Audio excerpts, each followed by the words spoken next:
Se você sente que a sua vida está uma bagunça, talvez seja porque você está seguindo um mapa errado. Um mapa que te disseram que levaria à felicidade, mas que só te deixou mais perdido ainda. A gente vive num mundo que grita sucesso, felicidade e perfeição 24 horas por dia. Você abre o celular e vê alguém viajando para um lugar paradisíaco. Abre outra rede social e vê um amigo de infância comprando um carro novo. Alguém anuncia um noivado, uma promoção, um corpo perfeito. E você? Você está aí, talvez no seu sofá, sentindo que sua vida é normal. Ou pior, sentindo que ela está ruim. E aí vem a pergunta que corrói por dentro. O que será que eu estou fazendo de errado? Se essa pergunta já passou pela sua cabeça, fica aqui, porque nos próximos minutos a gente vai rasgar esse mapa antigo e começar a desenhar um novo. E eu prometo que no final você não vai ter uma solução mágica, mas vai ter uma ferramenta tão poderosa que pode mudar a forma como você enxerga absolutamente tudo. Vamos ser honestos, a sensação de que a vida dos outros é mais interessante que a nossa é quase uma epidemia. Parece que existe uma festa acontecendo em algum lugar e a gente não foi convidado. Esse sentimento é real, mas ele é baseado em uma grande mentira. A mentira da vitrine imperfeita. Ninguém posta foto do boleto que não conseguiu pagar. Ninguém faz stories chorando depois de uma briga. Ninguém grava vídeo sobre o sentimento de fracasso ao ser rejeitado numa entrevista de emprego. As pessoas mostram o palco, nunca os bastidores. E você fica aí, comparando seus bastidores com toda a bagunça, os erros e as incertezas,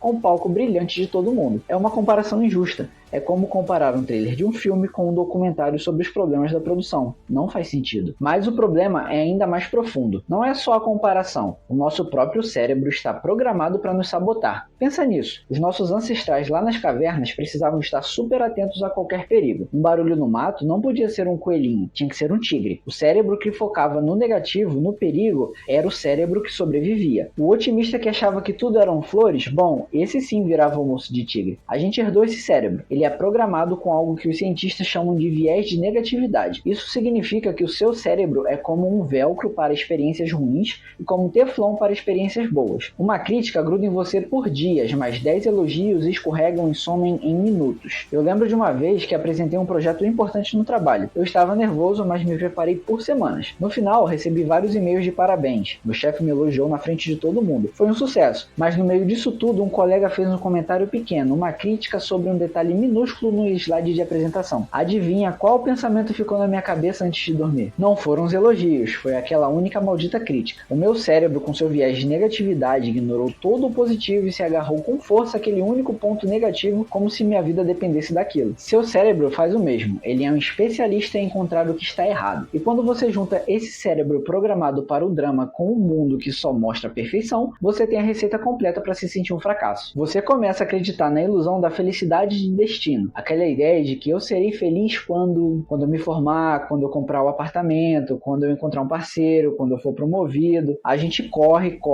atrás dessa cenoura pendurada numa vara, sem perceber que a cada conquista a cenoura simplesmente se afasta um pouco mais. A felicidade nunca chega porque ela nunca esteve no destino. Ela estava na jornada que a gente estava ignorante demais para apreciar. Mas espera, a coisa fica ainda mais interessante. Se o problema está na forma como o nosso cérebro funciona e na forma como a gente interpreta o mundo, isso significa que a solução também está lá. Não está em mudar o mundo, mas em mudar a nossa percepção sobre ele. Isso não é papo de autoajuda barato, é ciência. É uma técnica chamada reenquadramento cognitivo. Imagina que a sua vida é uma pintura com partes bonitas e com partes feias, com luz e sombra. O viés da negatividade faz você colocar uma moldura escura e apertada apenas ao redor da parte mais feia da pintura. E você passa o dia inteiro olhando para aquele pedacinho e pensando, minha pintura é horrível. O reenquadramento cognitivo é o ato de conscientemente dar um passo para trás e trocar a moldura. Você escolhe colocar uma moldura maior que engloba a pintura inteira. Ou talvez você escolha colocar a moldura em volta de uma parte bonita que você nunca tinha notado antes. A pintura não mudou, a sua vida não mudou, mas a forma como você a vê mudou completamente. Vamos a um exemplo prático. Digamos que você foi demitido. A primeira moldura, a do viés de negatividade, diz: acabou, eu sou um fracasso, nunca mais vou arranjar um emprego, como vou pagar as contas? É uma espiral de pânico e desespero. Agora vamos tentar o reenquadramento. Não é sobre dizer, oba, fui demitido, que legal. Isso seria tolice. É sobre procurar uma moldura diferente, uma que diga, ok, isso é horrível e assustador, mas qual é a oportunidade aqui? Talvez essa seja a chance de procurar um trabalho que eu realmente goste, em vez daquele que me deixava esgotado. Ou talvez eu possa usar meu tempo para aprender uma nova habilidade. Ou talvez essa seja a força que eu precisava para começar aquele pequeno negócio com o qual sempre sonhei. Você vê a diferença? A dor da demissão ainda está lá, mas agora, ao lado da dor, existe uma possibilidade. Existe esperança. Você tirou o foco do problema e colocou na solução. Você recuperou um pouco do controle. A história mais poderosa que eu conheço sobre isso é de Viktor Frankl.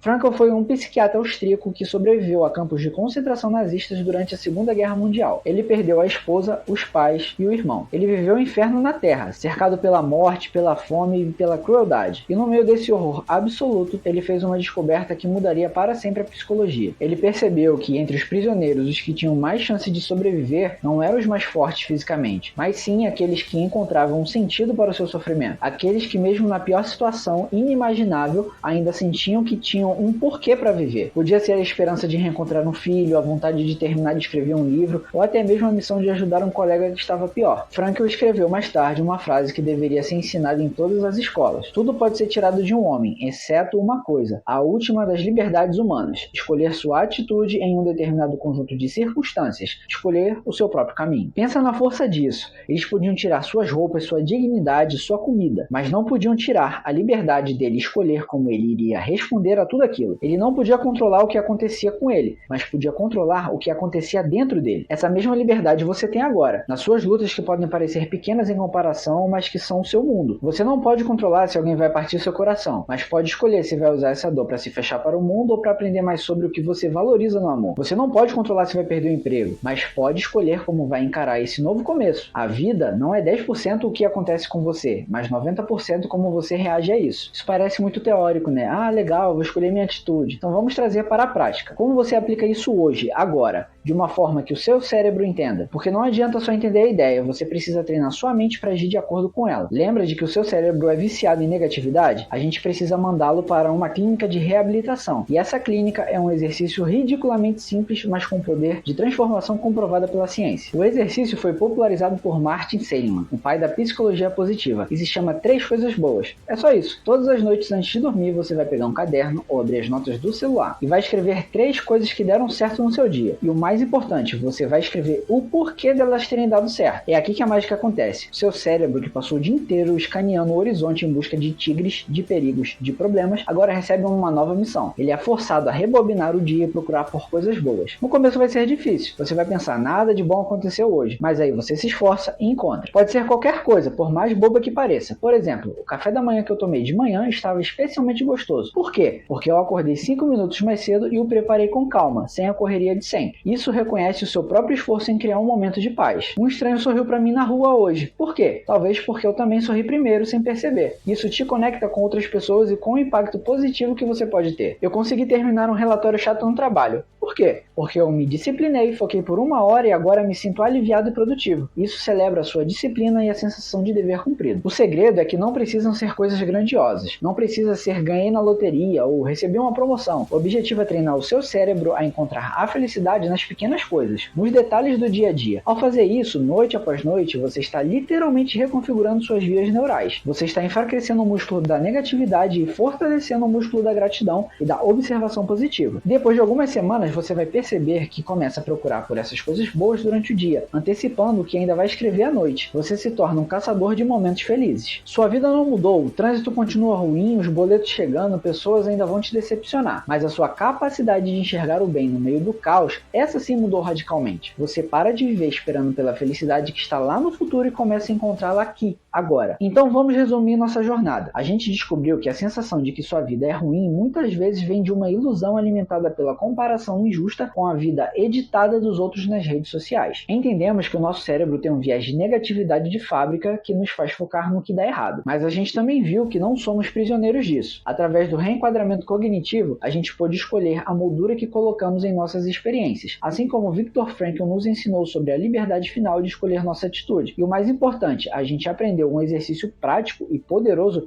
das 3 coisas boas para treinar nosso cérebro a enxergar o positivo todos os dias. A vida não é sobre evitar as tempestades, é sobre aprender a dançar na chuva. Felicidade não é a ausência de problemas, é a habilidade de lidar com eles. Talvez a sua vida não precise de uma reforma completa, talvez ela só precise de uma nova perspectiva, de um novo par de olhos. E a boa notícia é que esses olhos já são seus. Você só precisa aprender a usá-los. Se esse vídeo te ajudou a enxergar as coisas de um jeito um pouco diferente, deixa seu like, se inscreve no canal e ativa as notificações para não perder nenhum vídeo novo como esse. Obrigado por assistir até aqui, te vejo no próximo vídeo.